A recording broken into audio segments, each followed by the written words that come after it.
కష్టపడిన సంపాదన అంతా కొన్నిసార్లు ఏమైపోతుందంటే మన చేతుల నుంచి జారిపోయే పరిస్థితులు ఏర్పడుతుంటాయి.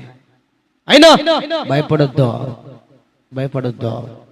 ఎందుకంటే అన్ని పోయినా దేవుడు నీతో ఉన్నాడు. హల్లెలూయా. అన్ని పోయినా దేవుణ్ణి కలిగి ఉన్నావు. అవి మరలా వెతుక్కుంటూ రెండంతల మన దగ్గరికి అవే రావాల్సిందే. హల్లెలూయా. అవే పరిగెత్తుకుంటూ రావాలి. పాలనటువంటి నా కుమార్తె దగ్గర నుంచి నేను వెళ్ళిపోయాను కదా, ఇదిగో రా నాతో పాటు కూడా అని ఎత్తుక్కుంటూ మరలా రెండంతలు మన దగ్గరికి రావాలి. అది తీసుకొని వస్తాడు దేవుడా. అయితే విశ్వాసములు నువ్వు ఏమాత్రం వెనుకంజ వేయొద్దు, వెనకపడిపోవద్దు, కృంగిపోవద్దు. ఈ ఇరుకైన మార్గములో ఓ అమ్మ ఇలా ఉంటుందే,